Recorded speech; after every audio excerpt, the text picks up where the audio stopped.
साथियों नमस्कार। Good evening. कैसे हैं आप लोग? सबसे पहले आप लोगों को एक नोटिस दे देता हूं, प्यारा सा नोटिस ये है कि कल से यानी नेक्स्ट डे से आप लोगों की जो ये क्लास है अब 10:30 में ना लाइव होकर ये 10 बजे ही लाइव होगा। एग्जैक्ट 10 बजे ये क्लास लाइव हो जाएगा। तो आप सभी लोग अपने अपने दोस्त अपने अपने मित्र को भी ये बात बता देना। और आप बाद में जो इस वीडियो को देखोगे 10 बजे अब आप लोग लाइव रहना, ठीक है? और मेरे दोस्त एक और बात बताऊं कि इसी चैनल पर कल से 2 बजे दिन में मैं रेलवे स्पेशल मैथ्स लेकर भी आऊंगा। तो आप या आपके कोई सगा संबंधी अगर रेलवे की तैयारी करने वाले होंगे तो आप ज़रूर बताना कि रेलवे मैथ्स को लेकर भी अमरजीत सर आ रहे हैं 2 बजे दिन में।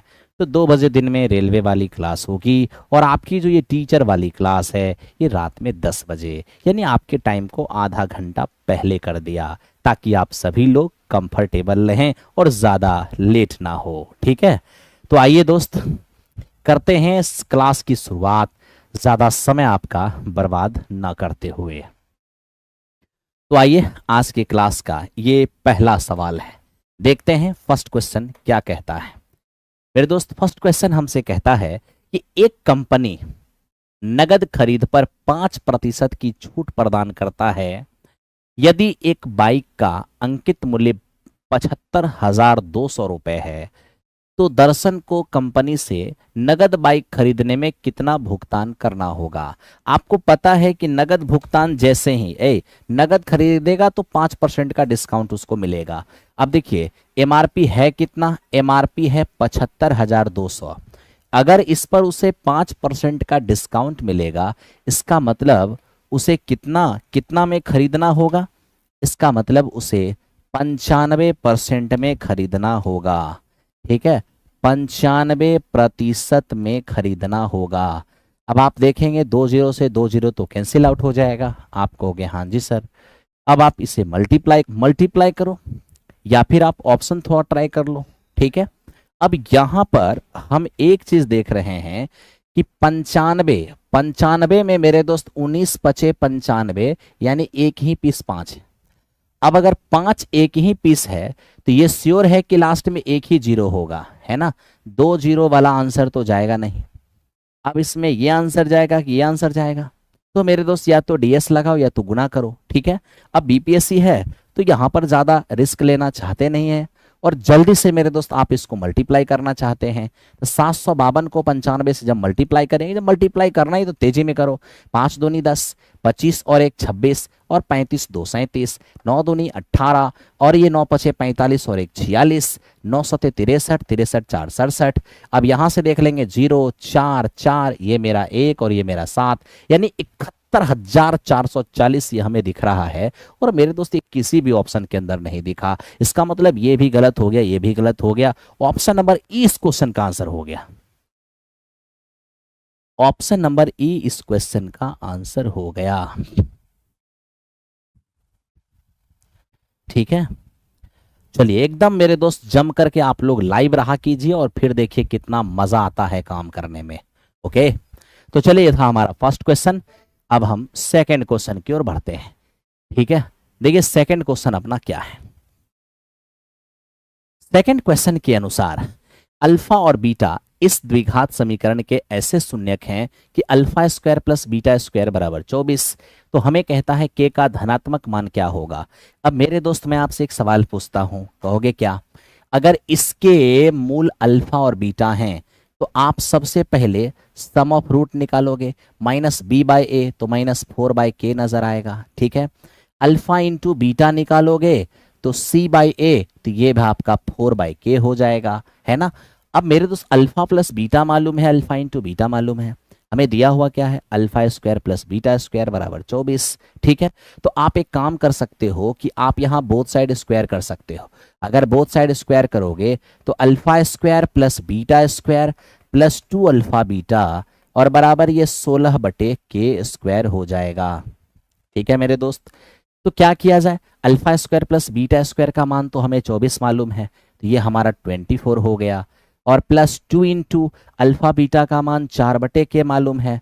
अब 4/k मालूम है, आप ही सोचिए, तो यहाँ 4/k रखेंगे तो 8/k आ जाएगा और बराबर ये हमारा हो जाएगा 16/k²। ठीक है, अब क्या किया जाए?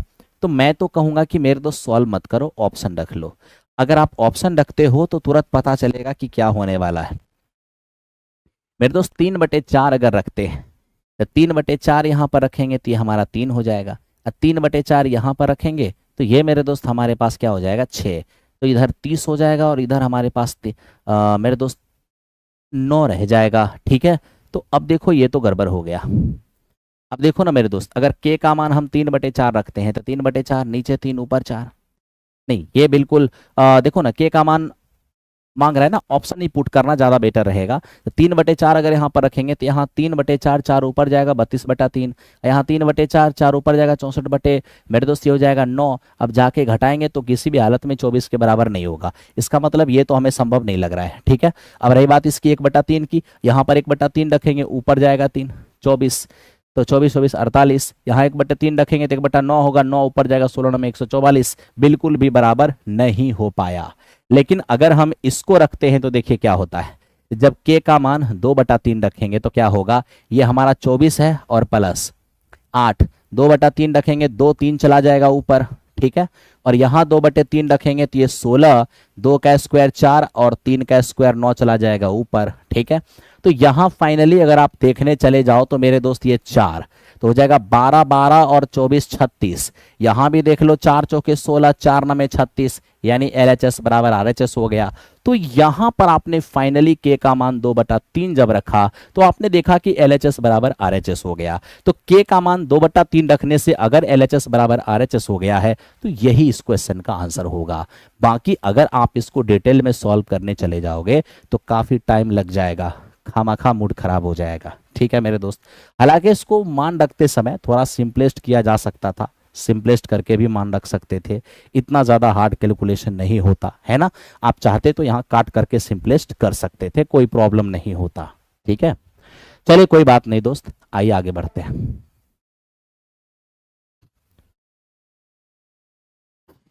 अब इसको देखते हैं ये क्या है।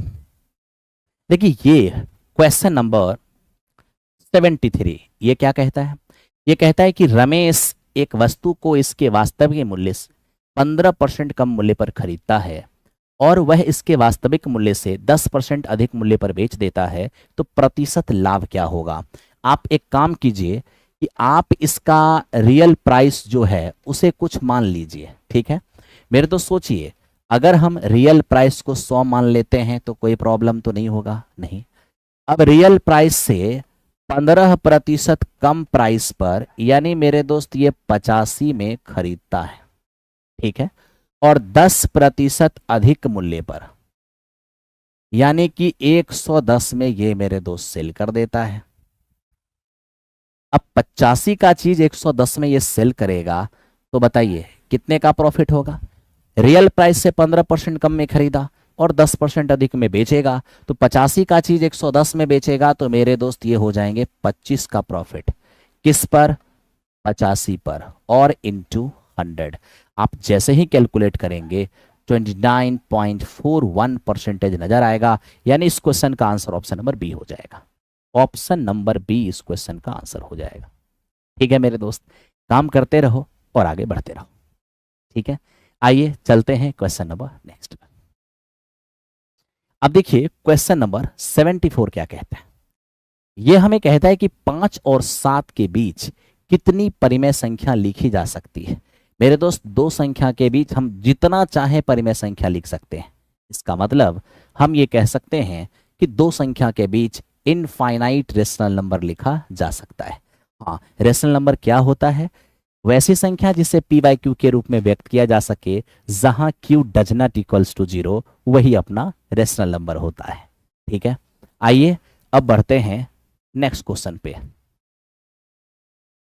ये क्या है? एक वर्ग का क्षेत्रफल 36 सेमी स्क्वायर है तो भुजा 6 हो जाएगा। इसकी भुजा के मध्य बिंदु को जोड़ने से निर्मित वर्ग का क्षेत्रफल क्या होगा? सबसे पहले मैं आपसे एक सिंपल सी बात पूछना चाहता हूं, आप लोग बताइएगा। ये हमारे पास एक स्क्वायर है, ठीक है मेरे दोस्त, हमारे पास एक स्क्वायर है। अब एक स्क्वायर के प्रत्येक साइड, एक स्क्वायर के प्रत्येक साइड के मिड पॉइंट, यानी इसका मिड पॉइंट, इसका मिड पॉइंट, इसका मिड पॉइंट और इसका मिड पॉइंट, प्रत्येक साइड के मिड पॉइंट,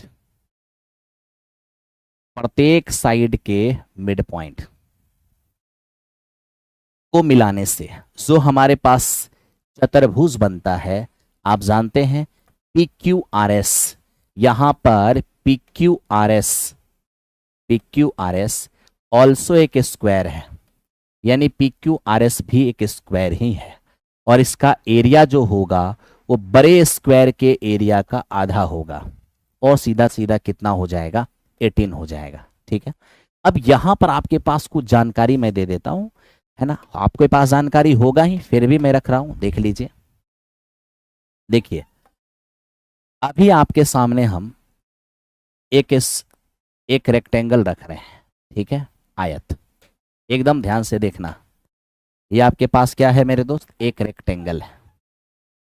आप अगर रेक्टेंगल के प्रत्येक साइड के मिड पॉइंट को मिलाते हैं, याद रखिए ये पी क्यू आर एस जो यहां पर बन रहा है, पी क्यू आर एस, ये एक रोम्बस बन रहा है, रोम्बस यानी कि समचतुर्भुज। ठीक है, लेकिन मेरे दोस्त ये भी ध्यान रखना, अगर आप एक रोम्बस, ये रोम्बस यानी समचतुर्भुज, अगर आपने समचतुर्भुज के प्रत्येक भुजा के मध्य बिंदु को मिलाने से, मध्य बिंदु को मिलाने से यदि आपने एक नया चतुर्भुज बनाया, तो याद रखना यहां पर पी क्यू आर एस जो है, ये हमारा पी क्यू आर एस, ये मेरे दोस्त रेक्टेंगल है। यानी आप अपने दिलो दिमाग में बसा के रखना कि अगर आयत के प्रत्येक भुजा के मध्य बिंदु को मिला के जो चतुर्भुज बनाएंगे वो मेरा समचतुर्भुज होगा, लेकिन अगर समचतुर्भुज के प्रत्येक भुजा के मध्य बिंदु को मिलाने से जो चतुर्भुज बनाएंगे वो मेरा रेक्टेंगल होगा। लेकिन मेरे दोस्त ये भी बात ध्यान रखना कि अगर पैरेललोग्राम होगा, ठीक है, पैरेललोग्राम, एकदम ध्यान से देखना, पैरेललोग्राम यानी समांतर चतुर्भुज, तो ये ध्यान रखना कि समांतर चतुर्भुज के अंदर, यानी ये रहा आपका पैरेललोग्राम, पैरेललोग्राम में प्रत्येक साइड के मिड पॉइंट को अगर आप मिलाते हैं तो यहां से जो क्वाड्रिलेटरल निकलता है ये भी एक पैरेललोग्राम ही होता है। यानी यहां पर पी क्यू आर एस जो होगा ये भी एक पैरेललोग्राम ही होगा। ठीक है, तो मेरे दोस्त क्या क्या समझ में आ गया कि एक समांतर चतुर्भुज के सभी भुजा के मध्य बिंदु को मिलाने से समांतर चतुर्भुज ही बनेगा, लेकिन आयत के मध्य बिंदु को मिलाने से समचतुर्भुज, समचतुर्भुज के मध्य बिंदु को मिलाने से आयत, और वर्ग के मध्य बिंदु को मिलाने से वर्ग ही बनता है। ठीक है, तो इतना आपको जरूर पता होना चाहिए। लेकिन हर स्थिति में जो मध्य बिंदु को मिला के जो चतुर्भुज बन रहा है वो बड़े चतुर्भुज से आधे एरिया वाला होता है। ध्यान दो मेरे दोस्त, देखते हैं। अब देखो यहां पर क्या लिखा है, लीमा के पिता की आयु, लीमा की 4 गुनी है, 4 साल पहले उसके पिता की आयु उसकी तत्कालीन आयु की 6 गुनी थी, उसके पिता की वर्तमान आयु क्या होगी। अब आप ये देखिए, लीमा के पिता की आयु लीमा की 4 गुनी, ठीक है, पिताजी हैं और लीमा, एक काम कीजिए, लीमा की एज को 1 मान लीजिए, उसका 4 गुनी ये 4 हो जाएंगे, अच्छी बात है। ये प्रेजेंट में है, ये कहानी कब का है, ये कहानी प्रेजेंट की है। ठीक है, अब हमें कह रहा है कि 4 साल पहले, 4 साल पहले पिता की आयु लीमा की 6 गुनी थी, लीमा की 6 गुनी थी। अब आप बताइए, प्रेजेंट से 4 साल पहले की बात की जाएगी तो 4 साल लीमा भी घटेंगे और 4 साल पिताजी भी घटेंगे। तो भाई प्रेजेंट से 4 साल पीछे अगर पिताजी भी जाएंगे और लीमा भी जाएंगे तो मेरे दोस्त इनमें रेशियो में डिफरेंस भी समान नजर आना चाहिए। लेकिन अगर रेशियो में डिफरेंस समान नजर नहीं आ रहा हो तो क्या करेंगे, तो इन दोनों का डिफरेंस जो 3 है ना, उससे मल्टीप्लाई मेरे दोस्त नीचे कर दीजिए, ठीक है। और नीचे का डिफरेंस जो आपको 5 दिख रहा है, उससे मल्टीप्लाई आप ऊपर कर दीजिए। अब आप देखिए डिफरेंस आपको सेम नजर आएगा। 20 प्रेजेंट में और 4 साल पहले 18, 2 की कमी। प्रेजेंट में 5, 4 साल पहले 3, 2 की कमी। और यही जो आपको 2 की कमी नजर आ रहा है, वो एक्चुअल कमी है कितने की? तो मेरे दोस्त वो एक्चुअल कमी प्रेजेंट से 4 साल पहले 4 साल की है। तो यहाँ पर एक रेशियो का मान मेरे दोस्त 2 साल हो। जब एक रेशियो का मान 2 साल हो जाएगा, पिता की वर्तमान आयु मांगा है, तो पिता की वर्तमान आयु, ठीक है। अब देखिए एक का मान अगर 2 है तो 20 का मान क्या हो जाएगा? 40। ये हो जाएंगे 40। वर्तमान में 40 के पिताजी हो जाएंगे, ठीक है। तो इस क्वेश्चन का आंसर हमारा ऑप्शन नंबर सी हो जाएगा। ऑप्शन नंबर सी हो जाएगा, ठीक है। सब समझ में आने लगेगा धीरे धीरे, धीरे धीरे सब समझ में आने लगेगा, आप टेंशन मत लीजिए। अब देखिए ये क्या है मेरे दोस्त, ये हमें कह रहा है कि सर हम भिन्न के अंश को 50% से बढ़ा दिए और हर को 80% से बढ़ा दिए, तो नया वाला जो फ्रैक्शन है वो ओरिजिनल फ्रैक्शन का क्या, मतलब ओरिजिनल फ्रैक्शन से न्यू फ्रैक्शन का क्या कंपैरिजन है? तो आप एक काम कीजिए, फ्रैक्शन को, ओरिजिनल फ्रैक्शन को कुछ मान लीजिए। अब देखिए ओरिजिनल फ्रैक्शन को हम x अपॉन वाई मान लिए, ठीक है। अब आप क्या कर रहे हो कि जो आपकी ओरिजिनल फ्रैक्शन है, जो आपकी ओरिजिनल फ्रैक्शन है, आप क्या कर रहे हो? अंश को 50% से बढ़ा रहे हो, तो ये 150% हो गया। और आप हर को 80% से बढ़ा रहे हो, यानी मेरे दोस्त 180% हो जाएगा। जब आप इसे कैलकुलेट करेंगे तो कैलकुलेट करने के बाद ये 5 तिया 15 और 6 तिया 18 और इंटू एक्स अपॉन वाई। तो आप क्या देख रहे हो कि ये जो आपकी नई वाली फ्रैक्शन है ना, वो आपकी ओरिजिनल फ्रैक्शन का कितना टाइम्स है? 5/6। यानी ये ओवरऑल आपका नया फ्रैक्शन है, जो आपके ओरिजिनल फ्रैक्शन का कितना गुना है? 5/6। तो इस क्वेश्चन का आंसर आपका हो जाएगा 5/6। बहुत आसान है, 5/6 टाइम्स, कहीं दिक्कत नहीं है।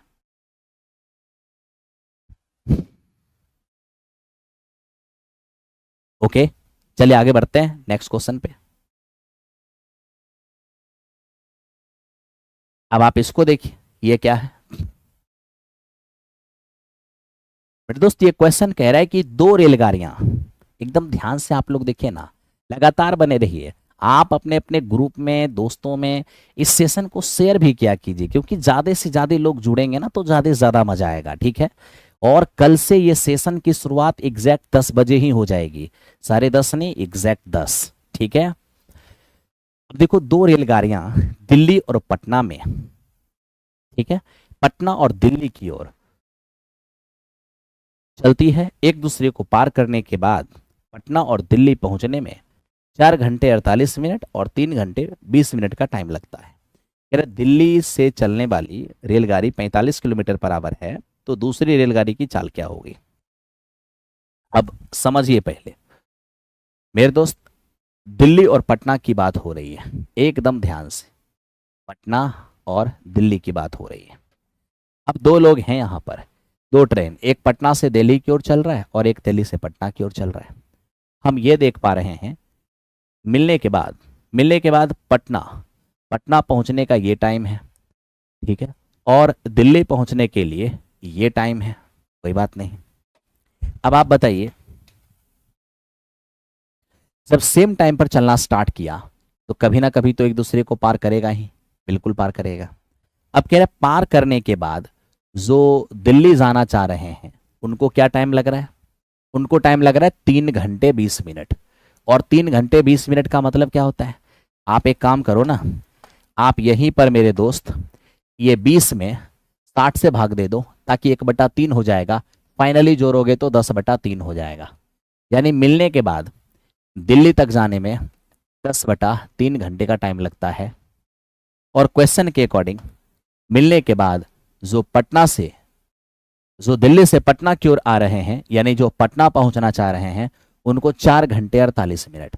एक काम कीजिए, 48 मिनट को भी घंटे में बदल लीजिए, 4/5 हो जाएगा 24/5। जोड़ेंगे तो ये 24/5 इतना घंटा नजर आएगा। यानी मेरे दोस्त पटना पहुंचने में 24/5 घंटे का टाइम लग रहा है। अब हमें ये कह रहे हैं कि यदि दिल्ली में चलने वाली ट्रेन की चाल 25 है, यानी दिल्ली से चलने वाली ट्रेन की चाल जो है वो 45 किलोमीटर पर आवर है, तो पटना से चलने वाली ट्रेन की स्पीड क्या होगा, इसको आप x मान लीजिए। मेरे दोस्त यहाँ एक कंसेप्ट बनता है जो आप टाइम एंड डिस्टेंस में पढ़े होंगे, पहले की स्पीड और बटे दूसरे की स्पीड बराबर रूट के अंदर जिसका स्पीड आप ऊपर लिखे हैं उसका टाइम नीचे लिखिएगा। तो देखिए, आप मेरे दोस्त पटना से चलने वाली ट्रेन की स्पीड ऊपर रखे हैं, तो इस ट्रेन का वो टाइम जो मिलने के बाद का टाइम है उसको आपको नीचे रखना होगा। और दिल्ली से चलने वाली ट्रेन की स्पीड 45 जिसको आप नीचे रखे हैं, तो इसी ट्रेन का मिलने के बाद जो टाइमिंग है उस टाइमिंग को मेरे दोस्त आपको ऊपर रखना होगा। यानी जिसका जिसका स्पीड ऊपर उसका टाइम नीचे, और जिसका स्पीड नीचे उसका टाइम ऊपर। बस कैलकुलेट करिए, आप कैलकुलेट करेंगे x/45। देखिए होगा क्या, 3 जाएगा ऊपर, 72/50 यानी 36/25, मतलब हो जाएगा 6 और बटे 5। फाइनली x का मान आ जाएगा 54 किलोमीटर पर आवर। अब आप में से जिसने भी टाइम एंड डिस्टेंस पढ़ा होगा मेरे दोस्त, निश्चित तौर पर आपको ये पता होगा। बहुत सारे भाई लोग का आंसर आ रहा है, बहुत सारे भाई लोग का आंसर आ रहा है। ठीक है, चलिए। रेलवे का क्लास 2 बजे, तो अर्जुन बैच 3:30 बजे। अर्जुन बैच का टाइम 3:30 है, तो 3:30 ही रहेगा। हो गया ये। अब मेरे दोस्त आ जाओ, इस क्वेश्चन को देखते हैं। ये क्या है एकदम ध्यान से और मजे से इस क्वेश्चन को देखो मेरे दोस्त। पावर सर्च से इंडिसेस से लगातार आपके पेपर में क्वेश्चन आ रहे हैं। ठीक है, अब यहाँ देखो, आधार एक समान है तो गुना में पावर जुटेगा, तो हो जाएगा 2/7। इसकी पावर कितना, -3 -5 -8 हो जाएगा बराबर। यहाँ पर 2/7 और इसकी पावर कितना, तो आप यहाँ पर इसकी पावर देख रहे हो -3m और +1। ठीक है, अब दोनों तरफ बेस इक्वल है तो पावर भी इक्वल होगा, तो लीजिए -8 बराबर -3m +1। अब 3m इधर आ जाएगा, उधर जाके 9 होगा, तो m का मान फाइनली 3 हो जाएगा, यानी 3 इस क्वेश्चन का आंसर होगा। जिनका भी 3 आया होगा वेरी गुड। आप घर से लाइव हैं क्या? हाँ मेरे दोस्त, मैं घर से ही लाइव हूं। अच्छे से काम कीजिए और देखिए।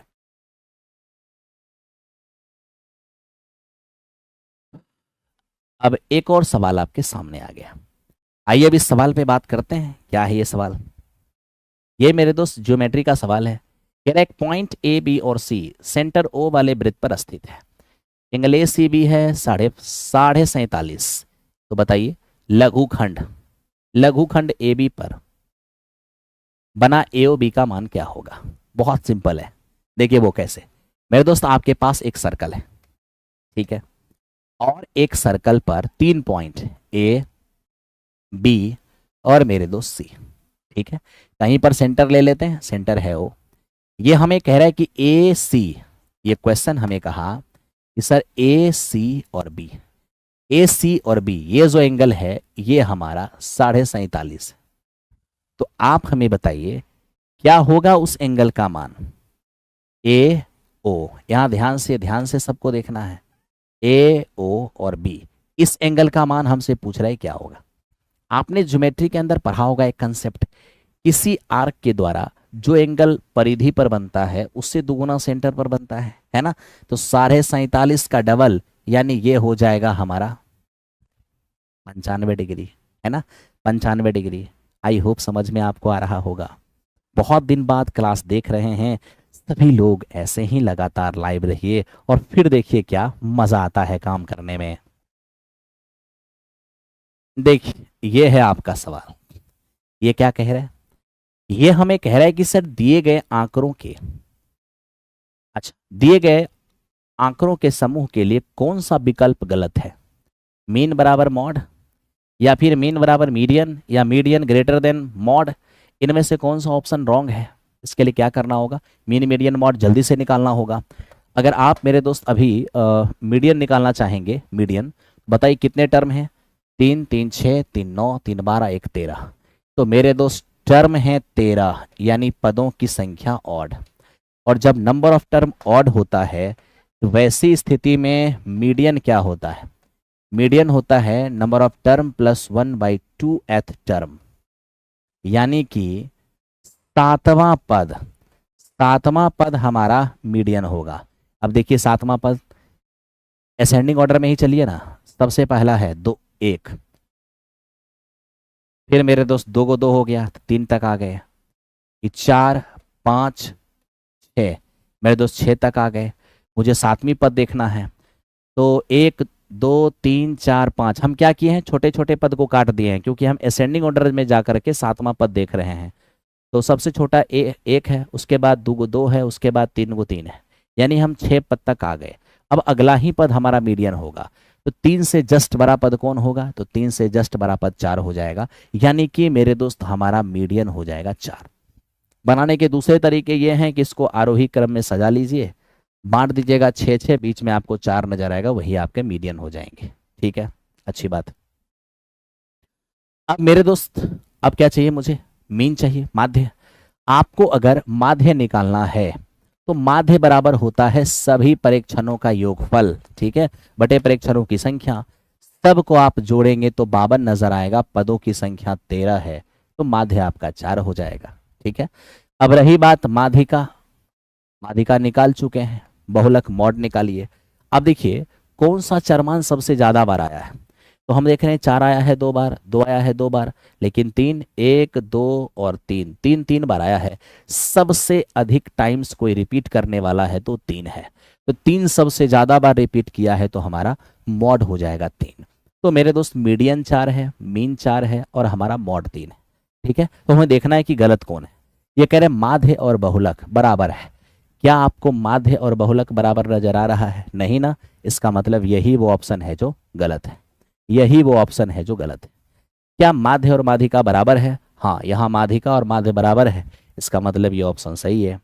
माध्यिका बहुलक से बड़ा है, तो माध्यिका का मान 4 है, बहुलक का मान 3 है, तो निश्चित तौर पर माध्यिका बहुलक से बड़ा है, ये भी सही है। यानी ऑप्शन नंबर ए मेरा गलत है, लेकिन बी और सी मेरा सही है। ठीक है, तो इसलिए मेरे दोस्त इस क्वेश्चन का आंसर ऑप्शन नंबर ए हो जाएगा।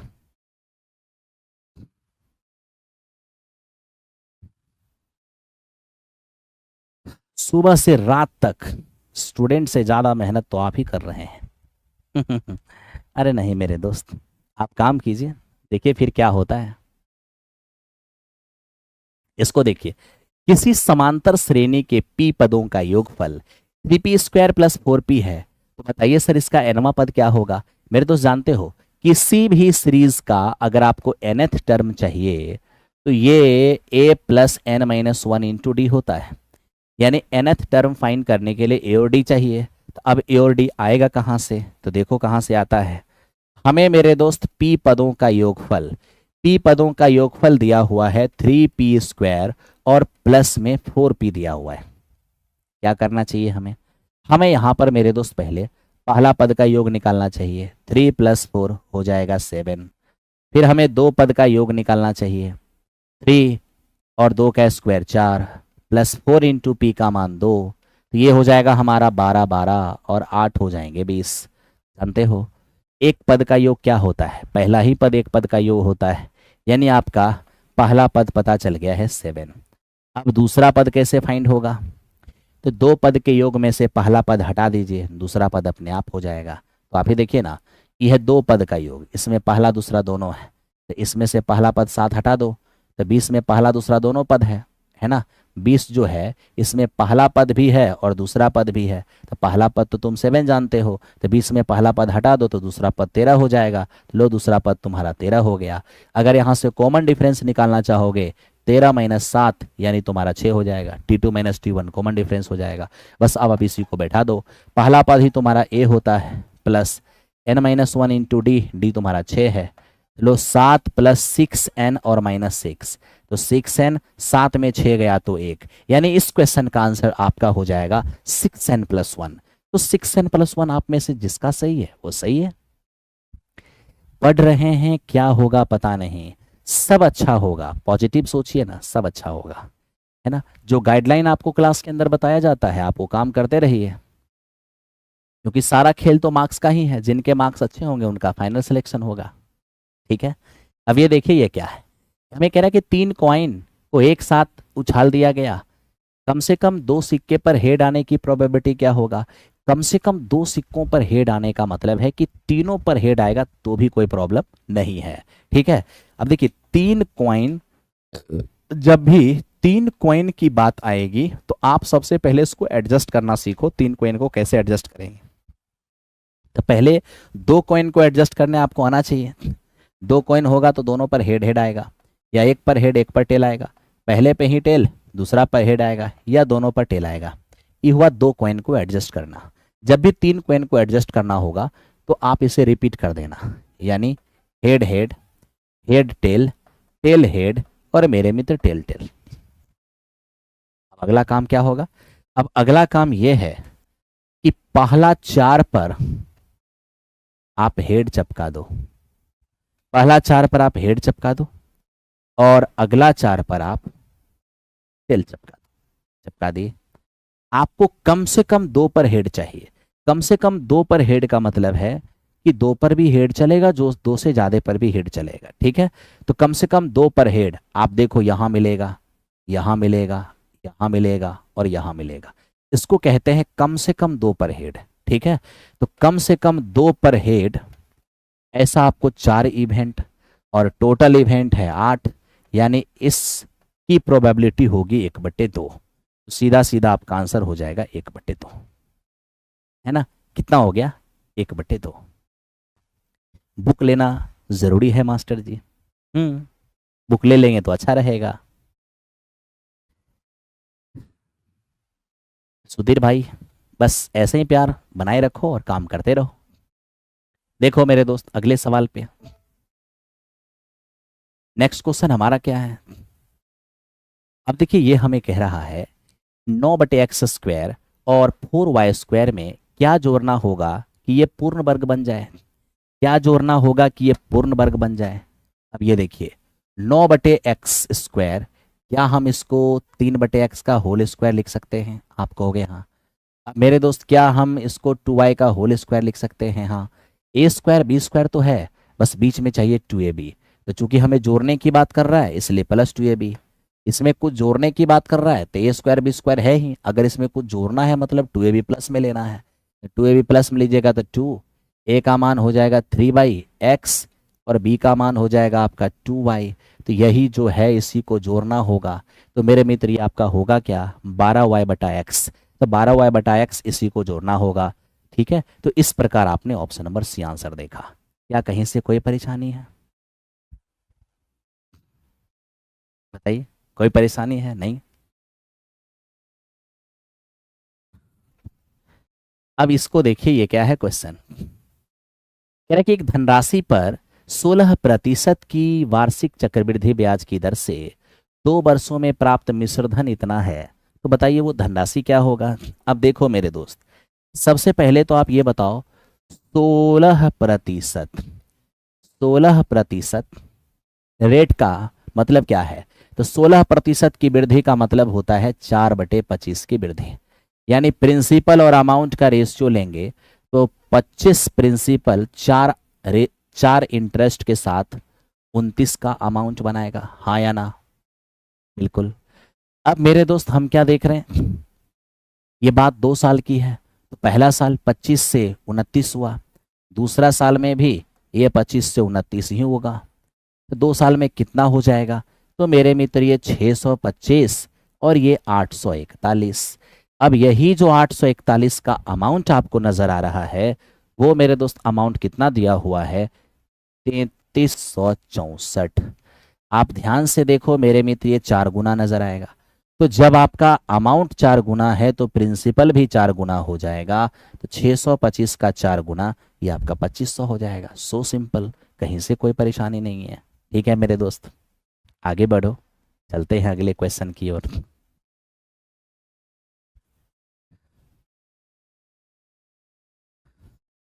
रिक्वेस्ट है अच्छा ठीक है, जरूर जरूर पूरा होगा मेरे दोस्त, जरूर पूरा होगा।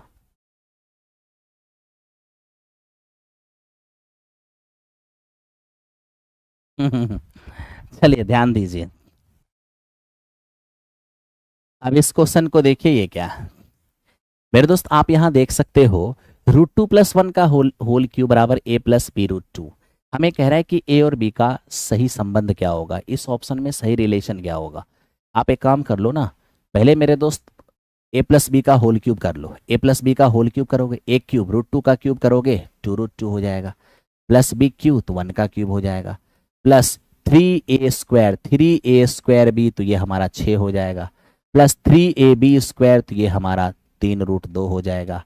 और बराबर मेरे दोस्त देखोगे a + b√2 मिलेगा। अच्छी बात है। अब यहाँ देखिए 6 और 1 7, ठीक है, ध्यान से देखिए इसको, 6 और 1 7 और 2√2 3√2 ये हमारा हो जाएगा 5√2 बराबर a प्लस ये हो गया हमारा b√2। अब यहाँ से देख लीजिए, a मेरे दोस्त हमारा कितना है 7 और b हमारा कितना है 5, तो a हो गया 7 b हो गया 5 बराबर 2। एकदम मेरे दोस्त यही रिलेशन हमारा सही है, यही रिलेशन सही। अब a का मान 7 और b का मान 5, बाकी कोई रिलेशन सही नहीं है, तो ऑप्शन नंबर 20 क्वेश्चन का आंसर हो गया। ठीक है, एकदम बाद में भी देखते हो तो लाइक क्विक का बटन जरूर प्रेस किया करो, ठीक है भाई। और लाइव जब बंद हो जाए ना तो अपना एक प्यारा प्यारा सा कमेंट भी आप जरूर किया करो, ठीक है। एक बात और आपको बताना चाहता हूँ मेरे दोस्त, बाजार समिति सेंटर पर अपना जो तीसरा सेंटर बाजार समिति है, तो बाजार समिति मेन गेट के पास जो सेंटर है वहां पर 1 to 5 का पीआरटी का नया बैच स्टार्ट हुआ है। ठीक है, तो बाजार समिति में पीआरटी का नया बैच स्टार्ट हुआ है। आप सभी लोग जो भी पीआरटी की प्रिपरेशन करने वाले हो, नए बैच का वेट कर रहे हो, ठीक है, आप अपने नज़दीकी सेंटर बाजार समिति वाले सेंटर पर जाकर अपनी तैयारी कर सकते हैं। ठीक है, तो चलिए चलते हैं आगे।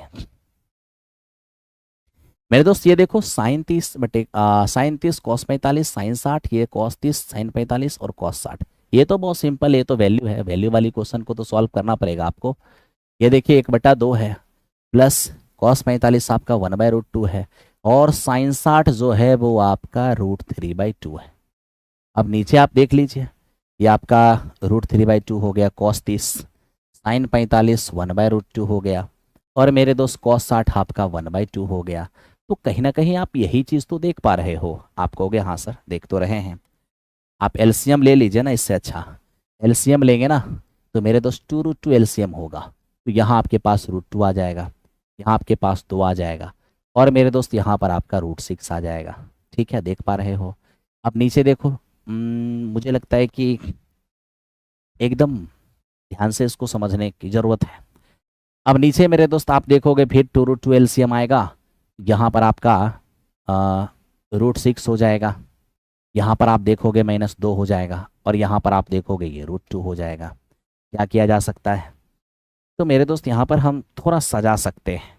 ओके, क्या सजा सकते हो, अब ये देखो ना, अगर हम ऊपर में अगर इसको हम ऐसे लिख दें 2 + √2 और मेरे दोस्त ये -√6, ये हो गया, और नीचे अगर देखा जाए तो इनको हम √6, ठीक है, या फिर आप ऐसा करो माइनस कॉमन कर लो। माइनस अगर आप कॉमन करते हो तो क्या होगा मेरे दोस्त, माइनस कॉमन करने के बाद, ठीक है, ये आपका 2 और प्लस √2 ये आपका पॉजिटिव हो जाएगा, और 6 जो है ये आपका नेगेटिव हो जाएगा। ठीक है, अब यहाँ से आप देख सकते हो कि जो चीज़ यहाँ है यही चीज़ यहाँ है, कैंसिल आउट हो गया। फाइनल आंसर आपका -1 आ गया। जिनका भी -1 आया होगा वेरी गुड, जिनका भी -1 आया होगा वेरी गुड, बहुत अच्छे। मेरे दोस्त कैलकुलेशन तो आपको करने होंगे, ढंग से करना होगा, ढंग से करना होगा। ठीक है, आइए इस क्वेश्चन को देखिए। ये क्या कहता है, ये कहता है कि बेची गई 200 लॉटरियों की टिकट में से 10 टिकट ऐसा है जिस पर इनाम है। यदि मोनिका ने एक टिकट खरीदी हो तो उसे इनाम जीतने की प्रोबेबिलिटी क्या होगा। अब देखो हमारे पास 200 टिकट है, अब 200 टिकट में 10 ऐसे टिकट हैं जिन पर इनाम की राशि है। यानी 190 टिकट जो है वो फॉल्स टिकट है। अब एक लड़की एक टिकट खरीदती है, हमें पूछा गया इस बात की प्रोबेबिलिटी क्या होगा कि लड़की इनाम जीत जाएगी। अगर लड़की इनाम जीत जाएगी इसका मतलब क्या है, लड़की इनाम तभी जीतेगी जब उसका टिकट इस 10 टिकट में से कोई एक होगा, क्योंकि 10 ही टिकट पर इनाम है, बाकी तो फॉल्स टिकट हैं। अब चूंकि वो लड़की इनाम जीत रही है, इसका मतलब उसका टिकट जो होगा वो इन्हीं 10 टिकट में से कोई एक होगा। ठीक है, लेकिन उसने खरीदा था किस, है ना। लेकिन मेरे दोस्त बटे में टोटल टिकट, तो टोटल हमारा हो जाएगा 200। यानी सिंपल सिंपल आप कह सकते हैं 1/20। लड़की तभी जीतेगी जब उसका टिकट 10 में से कोई एक होगा, बट ये टोटल टिकट आपका 200। तो सिंपल सिंपल आपका आंसर हो जाएगा 1/20। तो चलिए 1/20 आप में से जिन्होंने लाया होगा उनका आंसर सही है। अब 1/20 का मतलब क्या है, तो देखिए इसको हम क्या कर सकते हैं, 1/2 गुने 10। अब एक में 2 से भाग देंगे तो 0.5 होगा, अभी भी बटे में 10 है, इसका मतलब क्या है कि 0.05 हो जाएगा, 0.05 हो जाएगा। या तो ऐसे कर लो, या नहीं तो ऑप्शन में डेसिबल हटा लो, 1/20 जहाँ होगा वो आपका आंसर हो जाएगा। ठीक है, 1/20 आपका आंसर था, डेसिमल हटा लेते तो 1/20 यही हो जाता। चलिए अब बढ़ते हैं अगले क्वेश्चन पे। देखो अगला क्वेश्चन क्या है। देखिए ये हमें कह रहा है कि एक मीनार की छाया जब सूर्य का उन्नयन कोण 45 डिग्री है तो छाया से 10 मीटर लंबी पाई जाती है जो 60 डिग्री उन्नयन कोण पर बनती है, तो मीनार की ऊंचाई क्या होगा। आप जानते हो छाया तब बढ़ती है जब एंगल घटता है, और जब एंगल बढ़ता है तो छाया घटता है। उसने क्या लिखा है, उसने स्पष्ट कहा है कि मीनार की जो छाया है जब 45 डिग्री का कोण है तो उस छाया से 10 मीटर ज्यादा बन रहा है जो 60 डिग्री कोण पर बनती है। स्वाभाविक सी बात है, ज्यादा बड़ा एंगल जब रहता है तो शैडो छोटा बनता है। अब जैसे देखिए मीनार है, जिस वक्त मेरे मित्र 60 डिग्री का एंगल बन रहा होगा उस वक्त उसकी जो शैडो होगी वो इतनी ही बनेगी, इतनी ही बनेगी। लेकिन जैसे ही एंगल 45 होने का मतलब है कि सूर्य जो है वो दूर जा रहे हैं, है ना, और इस जिसके कारण इसका एंगल अब 45 बनने लगा। एंगल 45 बनेगा तो शैडो बढ़ जाएगा। ठीक है, तो इसका ये 45 हो गया। देख रहे हो, 60 से 45 एंगल जैसे ही होगा वैसे ही शैडो बढ़ जाएगा। हमने हाइट एंड डिस्टेंस पढ़ाया है, आप height and distance by Amarjeet sir search कीजिए ना, इसी चैनल पर आपको 4 घंटे की वीडियो मिलेगा, आप देख लेना, आपको अच्छे समझ में आएगा ये सब कंसेप्ट। ठीक है, तो मेरे दोस्त कितना ज्यादा कितना लंबा शैडो बन रहा है, तो आप देख रहे हो 10 मीटर आपको लंबा शैडो बन रहा है। ठीक है, तो आप एक काम करो, 60 डिग्री के लिए लंब कितने, √3, आधार कितने 1, 45 तो बस ये कहता है कि जितना बड़ा लंब है उतना ही बड़ा हमारा आधार होगा। तो लंब अगर √3 है तो आधार भी √3 हो जाएगा, है ना। तो मेरे दोस्त ये √3 पूरा जिसमें ये 1, तो ये हो जाएगा आपका √3 - 1। किसका मान हमसे मांग रहा है, हमसे कह रहा है मीनार की ऊंचाई बताइए, तो मीनार की ऊंचाई तो हमारा √3 है। अब देखिए हमें जो 10 मालूम है वो √3 - 1 का मान मालूम, √3 - 1 का मान जो है वो 10 मीटर मालूम है। अगर एक रेशियो का मान निकालेंगे तो 10/√3 - 1, रेशनलाइज करेंगे तो 5 × √3 + 1 हो जाएगा। ये एक का मान निकला है, लेकिन मुझे तो चाहिए हाइट, हाइट हमारा √3 है, √3 का मान, जब एक का मान इतना तो √3 का मान क्या होगा, √3 का मान निकालने के लिए इसमें √3 से मल्टीप्लाई करना होगा। अब √3 से जैसे ही मल्टीप्लाई करेंगे 5, √3 × √3 3, और √3 × 1 हमारा √3 हो जाएगा। तो यही मेरे दोस्त मीनार की ऊंचाई हो गया। ये हमारा कहाँ है, क्या कहीं किसी ऑप्शन में दिख रहा है आपको, बोलिए, नहीं दिख रहा है। ऑप्शन नंबर ई इस क्वेश्चन का आंसर हो गया, ऑप्शन नंबर ई इस क्वेश्चन का आंसर हो गया। महाभारत बैच न्यू और यही last batch Mahabharat batch new batch है मेरे दोस्त, आप इसके लिए कंफ्यूज मत हो। एक बच्चे लिख रहे हैं कि यही लास्ट बैच है अरे दोस्त महाभारत बैच उसके लिए लास्ट बैच है जिसने महाभारत बैच परचेज किया है, लेकिन जो महाभारत बैच परचेज नहीं किया है, ठीक है, आप में से जो नए बैच का वेट कर रहे हैं उनको मैं बता दूं कि महाभारत अभी अभी शुरू हुआ है, इसलिए आप महाभारत बैच के अंदर ज्वाइन करके अपना काम कीजिए। और किसी प्रकार की कंफ्यूजन में मत रहिए। महाभारत बैच के अंदर जो एक्स्ट्रा वीडियोस दिख रहा है ना, वो कॉमन पेपर का है, ठीक है, इसलिए आप कंफ्यूजन में ना रहें।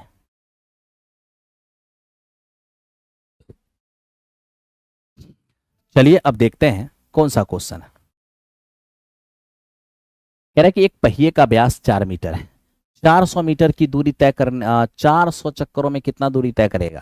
तो आपको ये पता होना चाहिए कि मेरे दोस्त एक चक्कर में कोई पहिया उतना ही दूरी तय करेगा जितना उस पहिए का सरकमफेरेंस होगा, और सरकमफेरेंस पाई डी ही तो होता है।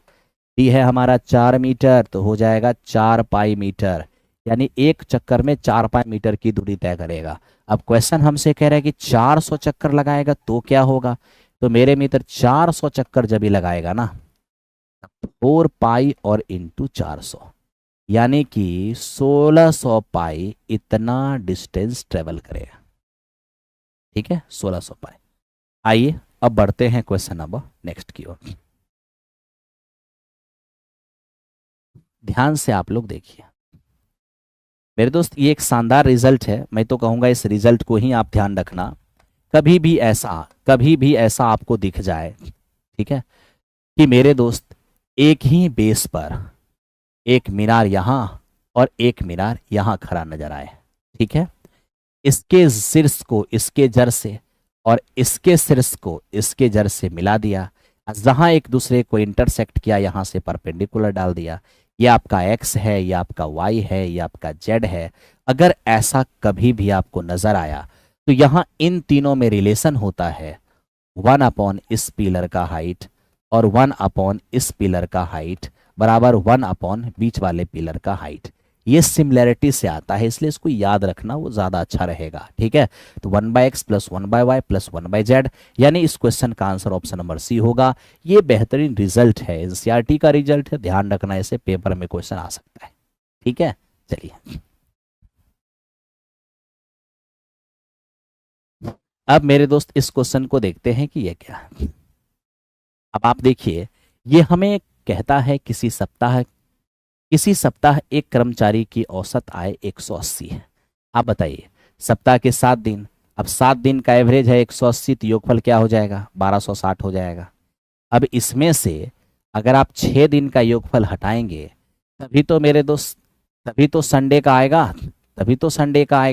आप कहोगे हाँ सर, क्या करें, अब इसमें से एक को घटाना होगा। अब इन सब को ऐड करना है। अब इन सब को ऐड करने के बाद क्या आएगा, तो 7 7 5 बार, यहाँ देखिए 5 5 10 5 15 5 20 20 और 2 मेरे दोस्त 22 हो जाएगा। फिर देखिए 8 2 10 6 16 16 7 23 23 1 24 25, ठीक है, और 25 और 2 मेरे दोस्त कितना हो जाएगा, 27। यहाँ देखिए 3 4 5 2 7 1 8, 8 और 2 हो जाएगा 10, यानी मेरे मित्र 1072। जैसे ही आप इसको घटाने जाएंगे तो ये आपका 8 हो जाएगा। ठीक है, और मेरे दोस्त ये 15 में 7 गया तो 8 हो जाएगा, और ये 11 में 10 गया तो 1, यानी फाइनली आपको 188 घटता नजर आएगा। 188 देख लो, 188 आ रहा है या 178 आ रहा है, 188।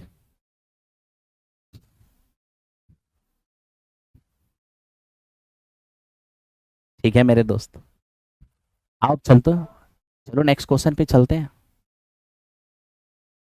अब देखो, ये हमें कह रहा है कि ए किसी काम को 12 दिन में, बी उसी काम को 30 दिनों में, वे बारी बारी से एक एक दिन छोड़ के काम करते हैं। ए काम शुरू करता है, काम कितने दिनों में पूरा होगा। बहुत आसान है। अब ये देखिए, ए ने किसी काम को 12 दिन में और मेरे दोस्त बी ने उस काम को 30 दिन में खत्म करने की बात किया है, तो वो काम कितना रहा होगा। इन दोनों का एलसीएम 60, एक दिन में 5 काम, एक दिन में 2 काम। ठीक है, अब हम क्या देख रहे हैं, पहला दिन ए, फिर से बी, फिर से ए, फिर से बी, फिर से ए, फिर से बी, यही सिलसिला चल रहा है। तो बताइए काम कितने दिन में होगा। अब मैं आपसे पूछता हूँ कि एक एक दिन है, पहला दिन ए, दूसरा दिन बी आएगा, तो मेरे मित्र 2 दिन की साइकिल होगी, और 5 2 7 काम हो जाएगा। मेरा काम है 60, बताओ 8 गुना काम, 8 गुना काम है तो 8 गुना समय भी लगेगा, यानी 16 दिन, और हमारे पास 56 काम कंप्लीट हो जाएंगे। अब काम कितने बचेंगे, 4, बारी बारी से बुलाएंगे। तो मेरे मित्र हमारे पास 4 काम बचे हैं, और पहला दिन कौन आएगा, जो शुरू किया था, शुरू तो हमारा ए ने किया था, ए आएगा, कितना टाइम लगेगा, करना है 4 काम, ए की क्षमता है 5, 4/5 समय लगेगा। यानी ओवरऑल हमारा जो समय होगा अभी वो 16 सही 4/5 हो जाएगा, और 16 सही 4/5 ऑप्शन नंबर सी है, यही सी इस क्वेश्चन का आंसर हो जाएगा। ठीक है, चलिए तो ये इस क्वेश्चन का आंसर हो गया है। धमाक, गुरुदेव धमका रहा है। अरे कौन धमका रहा है हैं? कोई बात नहीं है, धमकाने दो, कमेंट के अंदर क्या करोगे भाई, लोग एक से एक हैं, धमकाने दो। अब ये देखो, ये मेरे दोस्त हमें क्या कहा गया है, ये हमें कहा गया कि सर एक चतुर्भुज के 4 शीर्ष हम दे देते हैं, आप उस चतुर्भुज का एरिया बताइए क्या होगा। मैंने आपको कल बताया था इस प्रकार का क्वेश्चन कैसे बनाना है। तो देखिए सबसे पहले पॉइंट को एज इट इज लिख दीजिए, ये 3,2 है, दूसरा पॉइंट 5,4 है, और तीसरा पॉइंट हम देख पा रहे हैं 7,-6 है, और अगला पॉइंट हमारा -5 और -4 है। तो इस तरीके से आपने 4 पॉइंट देखा, -3,2, 5,4, 7,-6, -5,4। अब आपको क्या करना पड़ेगा मेरे दोस्त, अब आप एक काम कीजिए, पहला पॉइंट को सिर्फ रिपीट कर लीजिए, पहला पॉइंट को आपने रिपीट कर लिया। अब कुछ नहीं, एरिया फाइंड कीजिए। अब मेरे दोस्त एरिया अगर फाइंड करना होगा तो 1/2, देखिए कैसे कहानी होगा, 5 दूनी 10, उसमें घटाना है -12, जो माइनस माइनस प्लस हो जाएगा। फिर देखिए 7 चौके 28, उसमें घटाना है -30, जो माइनस माइनस प्लस हो जाएगा। फिर देखना ये मेरे दोस्त आपका क्या है 30, और इसमें घटाना है -28, तो माइनस माइनस प्लस हो जाएगा। फिर देखिए ये आपका हो जाएगा 12, 12 में घटाना है -10, जो माइनस माइनस प्लस हो जाएगा। अब आप यहाँ देखेंगे तो 1/2 हो गया, ये क्या होना है, ये हो जाएगा 22, ये हो जाएगा 58, ये हो जाएगा 58, और ये हो जाएंगे 22, तो 22 और 22 हो गया 44, 58 58 हो गया 116, यानी मेरे दोस्त ये हमारा 160, तो ये फाइनली 160, जो इस क्वेश्चन का आंसर हो जाएगा 80। तो मेरे दोस्त इस क्वेश्चन का आंसर 80 हो गया। आप में से जिनका भी 80 आया होगा बहुत अच्छा रहा होगा। सर इस बैच को दिन के टाइम में लाइव कीजिए, नहीं मेरे दोस्त, दिन के टाइम में बिल्कुल भी समय नहीं है। हाँ ये बात अलग है कि इसके टाइम को हम थोड़ा थोड़ा नीचे करेंगे, है ना। कल से ये 10 बजे लाइव होगा, तो जब ये 10 बजे लाइव होगा तो आपके लिए थोड़ा अच्छा रहेगा, है ना। 10 बजे करेंगे, 10 बजे उसको लाइव करेंगे कल से। अब आप इसको देखो कि ये क्या है मेरे दोस्त, ये कहता है पहले 20 प्राकृत संख्या का योगफल क्या होगा। अब आपको ये बात पता होना चाहिए 1 3 5 7 dot dot dot dot dot n terms, याद रखना प्रथम n प्राकृत विषम संख्या का योगफल n² होता है। तो प्रथम 20 प्राकृत विषम संख्या का योगफल जो होगा वो 20 का स्क्वायर 400 होगा। किसी ऑप्शन के अंदर नहीं है तो ऑप्शन नंबर ई इस क्वेश्चन का आंसर हो जाएगा। ठीक है मेरे दोस्त,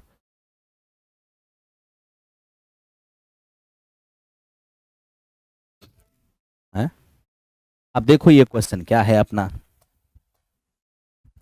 देखिए ये क्वेश्चन हमसे कह रहा है कि वह सबसे बड़ी संख्या कौन सी है जिससे 126, 224 और 608 को विभाजित करने पर रिमाइंडर इतना इतना और इतना प्राप्त हो रहा है।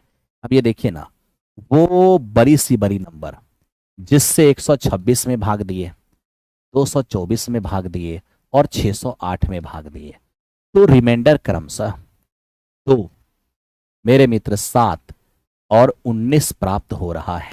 जानते हो भाग देने से रिमाइंडर क्यों आता है? भाग देने से रिमाइंडर इसलिए आता है क्योंकि वो डिविजिबल होने से उतना ज्यादा रहता है। आप ही बताइए, 126 में भाग दिए 2 रिमाइंडर आया, इसका मतलब 126 जो है वो डिविजिबल होने से मेरे दोस्त 2 ज्यादा है, तो आप 2 हटा दो तो ये डिविजिबल होने वाली नंबर आ गया। यहां मेरे दोस्त 7 हटा दो तो आप देखोगे ये 217, ये भी डिविजिबल होने वाली नंबर आ गया। आप इनमें से 19 हटा दो, 18 में से 9 गया तो 9 हो जाएगा, 9 में से 1 गया तो 8 हो जाएगा, और ये हमारा 5 हो जाएगा। तो मेरे दोस्त इस तरीके से आपने ये देखा कि जो रिमाइंडर आ रहा था आपने रिमाइंडर को हटा दिया। अब रिमाइंडर को जैसे ही आपने हटाया ना, तो ये सब वो नंबर है जो डिविजिबल होने वाली है। ठीक है भाई, अब याद रखना जिससे ये सभी डिविजिबल होंगे वो इनका एचसीएफ होगा। देखते हैं ऑप्शन में कोई है क्या। ऑप्शन में हमें 31 नजर आ रहा है। क्यों? क्योंकि अगर हम 31 को 4 से गुणा करते हैं तो 124 आ जाता है, 31 को 7 से गुणा करते हैं तो ये 217 आ जाता है, और 31 को, ठीक है भाई, 31 को जब हम 19 से गुणा करते हैं तो ये हमारा 589 आ जाता है। यानी 31 से सभी डिविजिबल है, 31 ही एचसीएफ हो जाएगा। तो इस क्वेश्चन का आंसर हमारा 31 हो जाएगा। ठीक है,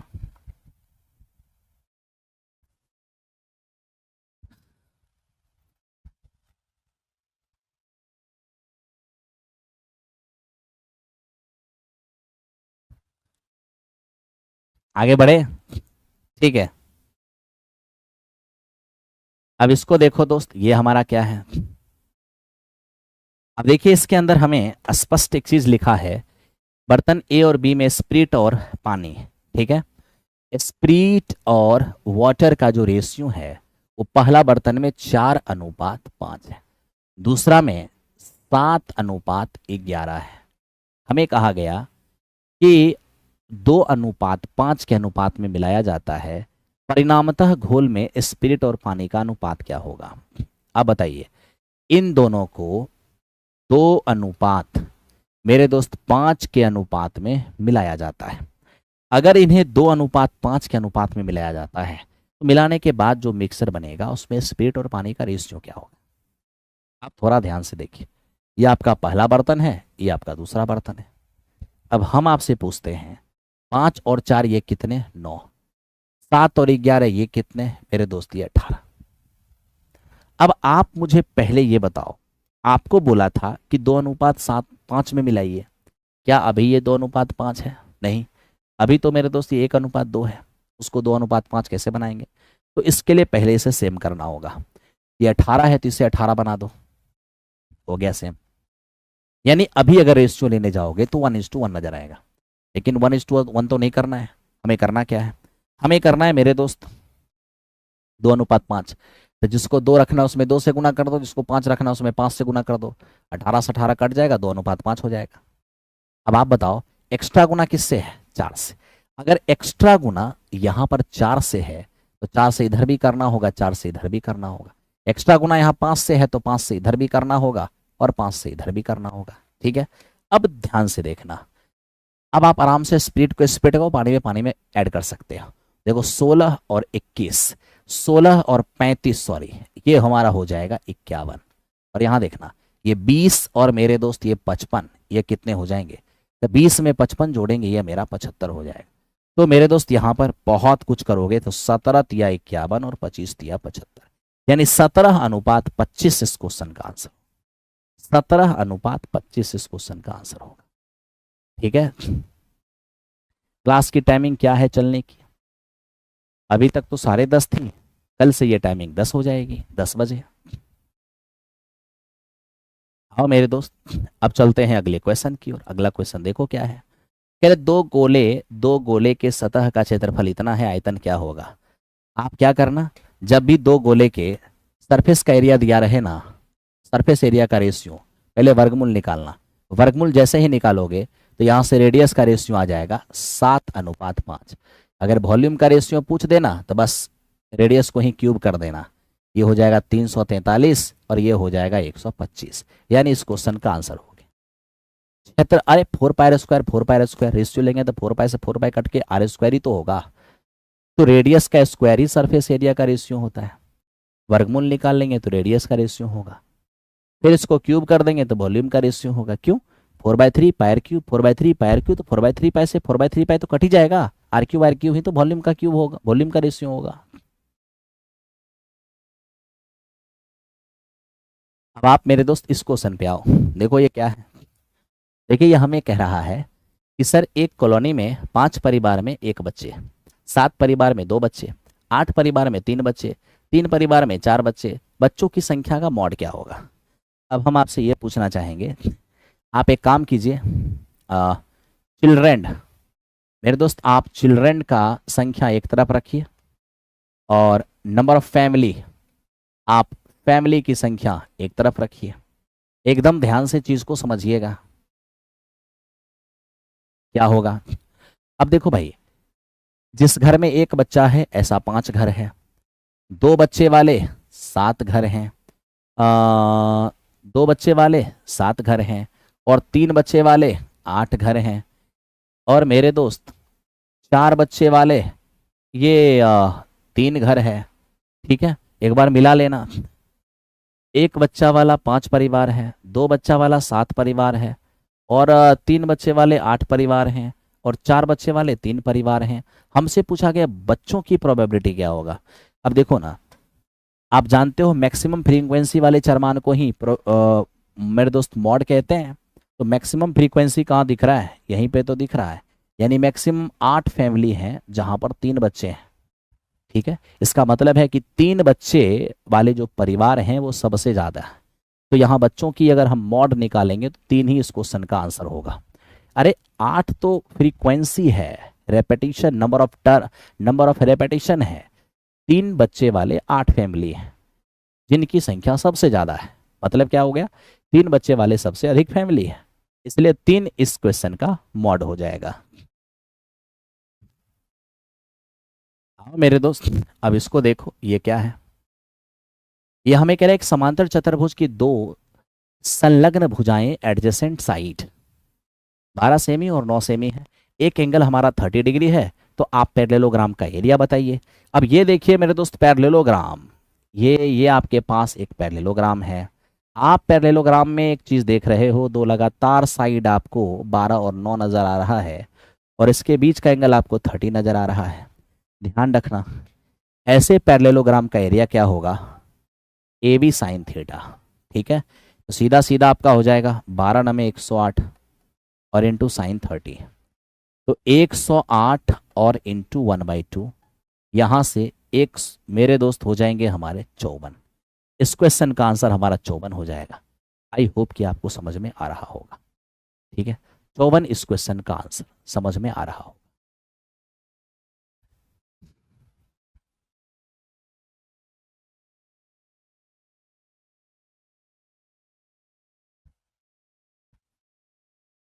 ठीक है, चलो आगे बढ़ते हैं। अब मेरे दोस्त इसको देख लेते हैं, ये क्या हमारा है। कह रहे हमें दो संख्या का रेशियो 7:11 है, उनका एलसीएम 385 है। बताओ छोटी संख्या क्या हो गई। अब देखो भाई, अब हम आपसे ये कह रहे हैं कि 2 संख्या का रेशियो हमारा 7:11 है। अनुपात की राशि x कह देंगे तो ये 7x हो जाएगा, ये हमारा 11x हो जाएगा। हमें एलसीएम दिया हुआ है 385। अगर एलसीएम निकालेंगे तो कैसे एलसीएम निकलेगा, जो दोनों में कॉमन है कॉमन हो जाएगा, और जो कॉमन नहीं है वो मेरे दोस्त आपस में गुना हो जाएगा। यही एलसीएम है जो दिया है 385। यहाँ से x का मान निकाल के देखो 5 हो जाएगा। अब x का मान मेरे दोस्त हमारा 5 है। क्या हमसे मांगा है, हमसे कहा छोटी संख्या बताओ, तो छोटी संख्या यही तो है, 7 गुने मेरे दोस्त 5, 35। 35 ही हमारी छोटी संख्या है, तो 35 हो गया छोटी संख्या। ठीक है, अब ज़्यादा लंबा क्लास बचा नहीं है, बहुत कम ही क्लास, 15 से 20 मिनट की क्लास बचा है, आराम से हो जाएगा। अब मेरे दोस्त इस पे मिलो। अब देखो ये क्वेश्चन क्या है। हमें इस क्वेश्चन के अंदर कहा गया कि सर बताओ इसका मान अगर 7 है तो एक्स वाई का क्या मान हो सकता है, ऑप्शन पुट कर लो। अगर आप यहाँ पर ध्यान दो, 12 रखते हो, 12 माइनस 1 11, और 16 प्लस 2 18, कभी भी 7 नहीं आएगा। अगर आप 8 रखते हो तो मेरे दोस्त ये 8 माइनस 1 ये हो जाएगा हमारा 7, और ये हो जाएगा 7 प्लस, सॉरी, ये हमारा हो जाएगा 5 प्लस 2 7। यानी कि ये रखने से काम चल रहा है। 8 का x के जगह 8 रखेंगे, 8 माइनस 1 7, और y के जगह 5 रखेंगे, 5 प्लस 2 7, 7 गुने 7 49, रूट 49 का मान 7। यानी इस क्वेश्चन का आंसर ऑप्शन नंबर सी हो जाएगा। ऑप्शन नंबर सी इस क्वेश्चन का आंसर हो गया। ठीक है मेरे दोस्त, आओ चलते हैं नेक्स्ट क्वेश्चन पे। अब ये देखो क्या है, 1 घंटे में एक नाव धारा की दिशा में 11 किलोमीटर और धारा के विपरीत 5 किलोमीटर जाती है, तो शांत जल में नाव की चाल क्या होगी। जानते हो दोस्त, इकाई समय में, यूनिट टाइम में ट्रेवल डिस्टेंस को ही स्पीड कहते हैं। ठीक है, धारा की दिशा में यानी कि बोट प्लस स्ट्रीम, धारा की दिशा में 11 किलोमीटर अगर कोई 1 घंटा में जा रहा हो, इसका मतलब है 11 किलोमीटर बराबर। धारा के विपरीत अगर 5 किलोमीटर कोई 1 घंटा में जा रहा हो यानी कि 5 किलोमीटर पर आवर। क्या चाहिए मुझे? मुझे चाहिए नाव की स्पीड। अगर नाव की स्पीड चाहिए तो ऐड कर दो, धारा से धारा चला जाएगा। 2 बोट बराबर 11 5 16, तो बोट हमारा हो जाएगा 8 किलोमीटर पर आवर। इस क्वेश्चन का आंसर हमारा 8 किलोमीटर पर आवर है। 8 किलोमीटर पर आवर, यही इस क्वेश्चन का आंसर है। ठीक है भाई।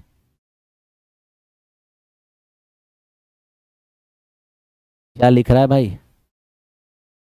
अगर कॉमन पेपर का लेक्चर नहीं देखें तो मैथ से हो सकता है। मेरे दोस्त कॉमन पेपर का जो मैथ्स है वो इससे हो जाएगा, जो मैं करा रहा हूँ इससे कॉमन पेपर का भी मैथ्स हो जाएगा, इसके लिए आप टेंशन मत लो।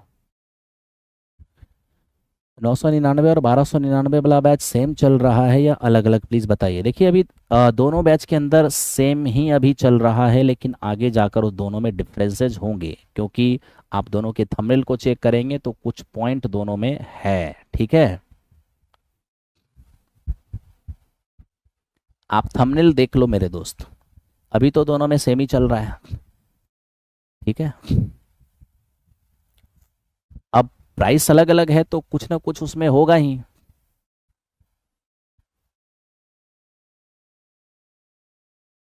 उसमें किसी में कुछ पार्ट एक्स्ट्रा जोड़ा हुआ होगा, किसी में कुछ पार्ट एक्स्ट्रा नहीं होगा।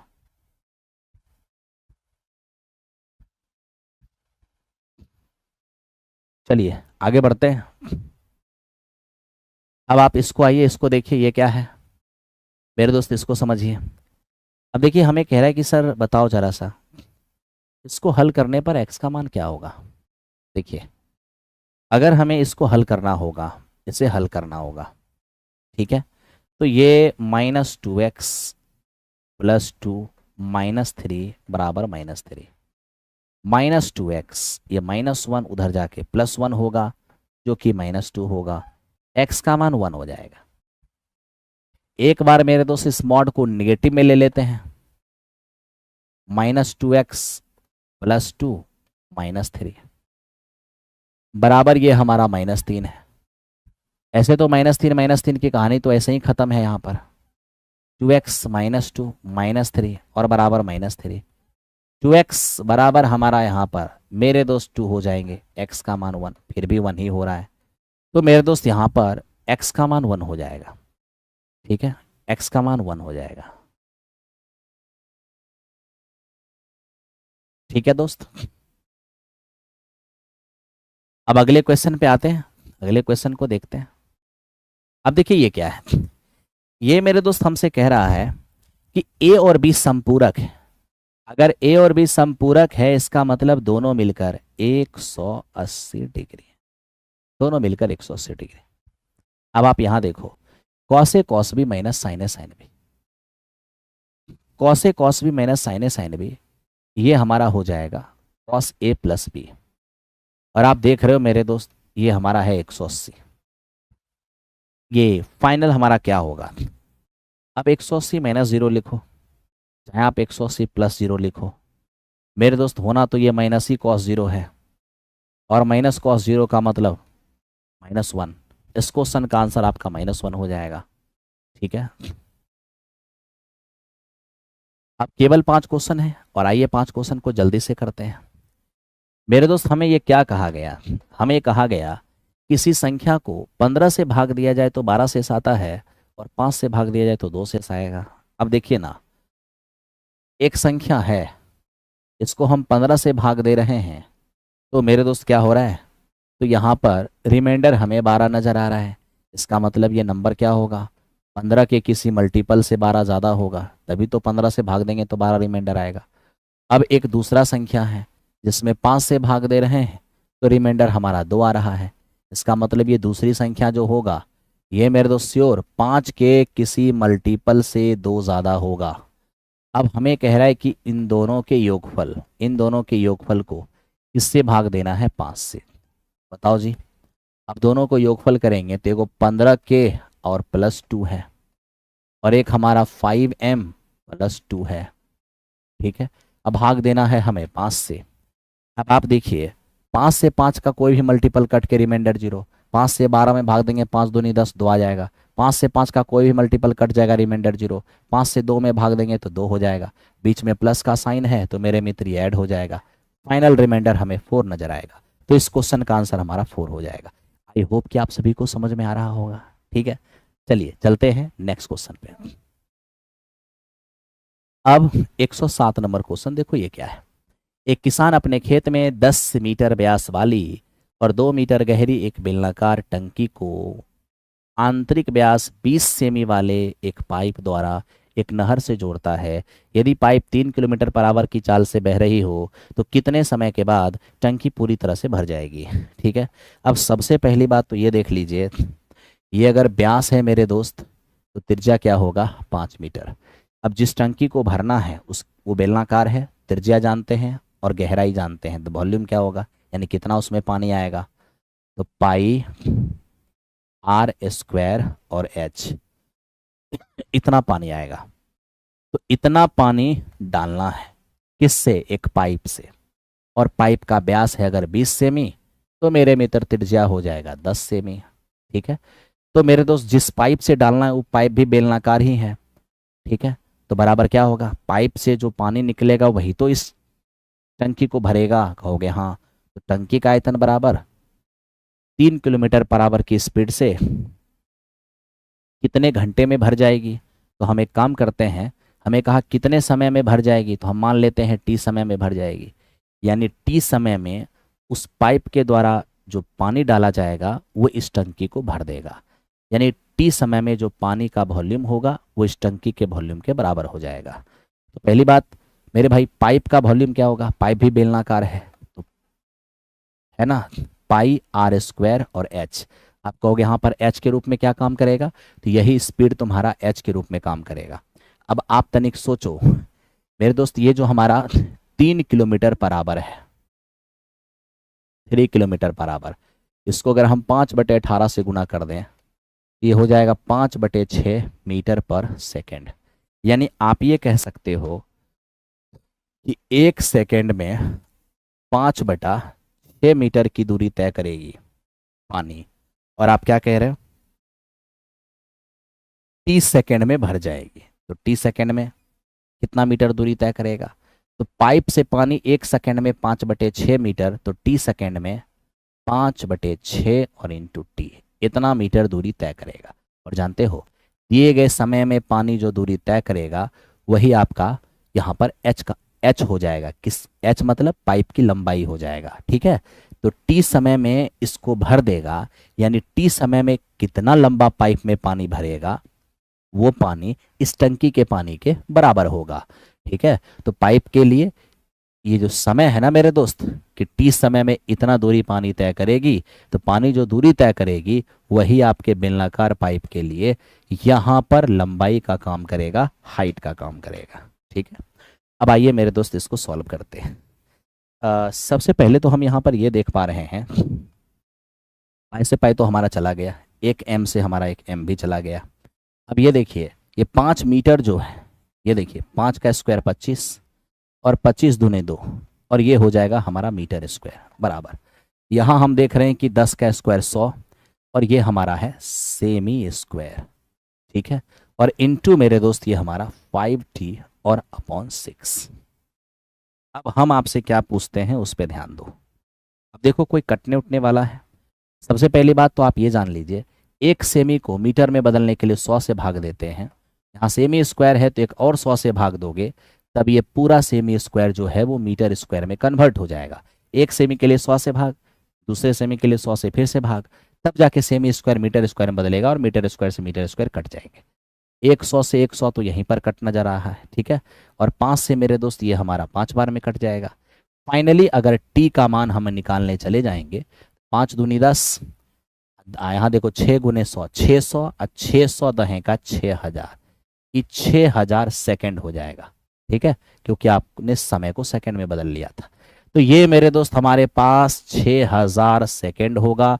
इसको 60 से जैसे ही भाग दोगे तो अब तुम्हारा ये 100 मीटर हो जाएगा। 100 मीटर नहीं 100 मिनट हो जाएगा। तो इस क्वेश्चन का आंसर आपका 100 मिनट होगा।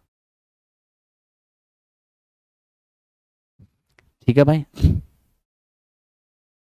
चलिए 70 नंबर रिपीट करने कह रहे हैं लोग। 70 नंबर तो मैंने बनाया भी नहीं, कितना नंबर रिपीट करने कह रहे हैं? 70 नंबर। चलो आगे बढ़ो, खुद से दोबारा से देख लेना, अपने रिपीट हो जाएगा। अब देखो मेरे तो 6500 रुपये को कुछ व्यक्तियों में समान रूप से विभाजित करना था, 15 व्यक्ति एक्स्ट्रा आ जाते हैं तो सबको 30 रुपये कम मिलते हैं। व्यक्तियों की वास्तविक संख्या क्या होगा? एक काम करते हैं, व्यक्तियों की वास्तविक संख्या को x मान लेते हैं। बाद में पता चला कि 15 व्यक्ति एक्स्ट्रा आ गया, यानी कि x + 15 हो गया। अब देखिए ना, पहले x व्यक्ति में 6500 बटे था, अब x + 15 में बट रहा है, तो कम कम तो हिस्सा होगा ही, तो कह रहे 30 कम हिस्सा हो जाएगा, है ना। 30 कम हिस्सा हो जाएगा। क्या होना चाहिए x का मान? तो मेरे दोस्त यहाँ पर अगर हम x का मान 50 पुट करते हैं, वास्तविक संख्या 50 पुट करते हैं, तो 0 से 0 गया, 5 से हो जाएगा ये हमारा 130। और यहाँ पर मेरे दोस्त अगर हम 50 पुट करेंगे तो 50 और 10 होगा 65, 65 से कटेगा हमारा 192। अब 130 में 100 घटेगा तो 30 तो आ ही जाएगा, बिल्कुल वेरीफाई हो गया। यानी लोगों की वास्तविक संख्या जो है वो हमारा 50 हो गया है। ठीक है मेरे दोस्त, आओ अब चलते हैं, अंतिम अंतिम चल रहा है अब। ये देखिए, जब कभी भी मेरे दोस्त a sin स्क्वायर थीटा और plus b cos square theta इस फॉर्म में कोई भी आपको इक्वेशन दिख जाएगा, तो याद रखना इसका मैक्सिमम और इसका मिनिमम मान पूछता है। तो ध्यान रहे कि a और b में जो बड़ा होगा वो मेरे दोस्त हमारा मैक्सिमम होगा, और a और b में जो छोटा होगा मेरे दोस्त वही हमारा मिनिमम होगा। ठीक है, जो बड़ा होगा वो मैक्सिमम, जो छोटा होगा वो मिनिमम। हमसे पूछा है मैक्सिमम मान, तो ए और बी में देखो, ए और बी में देखो मेरे दोस्त बड़ा कौन है? बड़ा हमारा 7 है, 7 हमारा मैक्सिमम मान हो जाएगा। ठीक है, लेकिन यहीं पर मेरे दोस्त अगर स्क्वायर नहीं होता, a sin plus b cos सिर्फ होता, तो वैसी स्थिति में आप अगर मैक्सिमम मान निकालोगे तो प्लस में रूट के अंदर a square plus b square हो जाएगा, और अगर आप मिनिमम मान निकालोगे तो माइनस में रूट के अंदर a square plus b square हो जाएगा। ठीक है, तो इस तरीके से आपने मैक्सिमा मिनिमा देख लिया। ठीक है, आइए मेरे दोस्त आज के सेशन का हम अंतिम सवाल लेकर चलते हैं। आज के सेशन का ये आखिरी सवाल है। अब सबसे पहले आप यहां देख लीजिए कि मेरे दोस्त होना क्या है। ये 5th रूट है, यहां मेरे पास 27 है और 81 का वर्गमूल 9 है, बटे ये 125 का क्यूब रूट 5 हो जाएगा, 49 का वर्गमूल 7 है, 256 का 4th रूट जो है वो 4 हो जाएगा। अब 27 गुने 9 ये हो जाएगा मेरे दोस्त हमारा 216। 216 का जो ये 1 मिनट सॉरी, ये 3 का क्यूब 3 का स्क्वायर यानी 3 की पावर 5, 3 की पावर 5 का 5th रूट निकालेंगे तो 3 ही निकलेगा, और बट्टे में मेरे दोस्त ये हमारा, ये बीच में क्या है? ये बीच में प्लस का साइन है। ठीक है, ध्यान रखना, ये बीच में क्या है मेरे दोस्त? प्लस का साइन है। ठीक है, ये 3/5 और प्लस ये हमारा 7/4। अगर हम एलसीएम लेंगे तो 20 होगा, ये हो जाएगा 12, ये हो जाएगा हमारा 35, यानी मेरे दोस्त 47/20 होगा। यही इस क्वेश्चन का आंसर होगा। तो मेरे साथियों, आज की सेवा यहीं पर समाप्त होता है, और काफ़ी आप लोग का टाइम ले लिया। हालांकि मेरे दोस्त इस टाइम तक आपकी क्लास चलेगी नहीं, आपका क्लास 11:30 बजे तक ही अंत हो जाएगा। तो कल से हमारी मुलाकात 10 बजे होगा, तो 10 बजे से आप लोग लाइव रहना।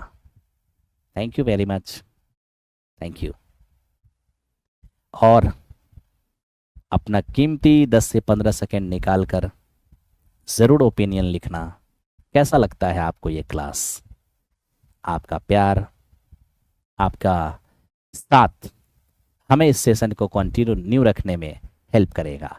और मेरे दोस्त, अगर आपको हमारा पढ़ाई अच्छा लगता है और आपको लगता है कि हाँ, इस बंदा के द्वारा हमारा काम हो जाएगा, हालांकि हज़ारों लोगों का काम हुआ है 2.0 में, और 3.0 अभी रिजल्ट आना है, तो आप लोग प्लेटफॉर्म बाय नवीन कुमार सिंह एप्लीकेशन पर महाभारत बैच के अंदर, अर्जुन बैच के अंदर ज्वाइन करके अपनी तैयारी को अंतिम रूप दे सकते हो।